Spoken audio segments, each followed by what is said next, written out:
اللہ رب العالمین ہمیشہ اپنے بندے سے یہ چاہتے ہیں کہ میرے بندہ میرے طرح رجوع کرے، مجھ پر یقین رکھے اور میری عبادات کریں، میری بندگی کریں اور مجھ سے مانگیں اور میرے محتاج رہیں اور مجھ سے مانگتے رہیں، میں اسے عطا کرتا جاؤں۔ اللہ رب العالمین کی رحمت کی جو وسعت، اس کی کوئی انتہا نہیں۔ اللہ رب العالمین نے اپنے عرش کے ساتھ ایک پرچی پہ یہ لکھ کے رکھا ہوا ہے کہ ان رحمتی تغلب غضبی، میری رحمت میرے غضب کے اوپر ہمیشہ غالب رہتی ہے۔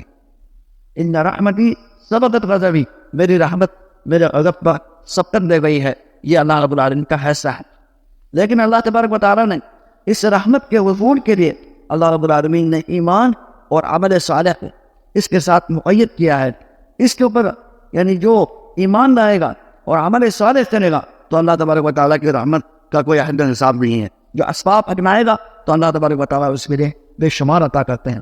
دنیا میں تو اللہ تعالیٰ سب کو عطا کرتے ہیں، لیکن اللہ رب العالمین کا یہ فیصلہ ہے کہ کل قیامت کے دن جو اللہ کی بے شمار جو رحمت جو ہوگی وہ مومنوں کے ساتھ، متقین کے ساتھ خاص ہو۔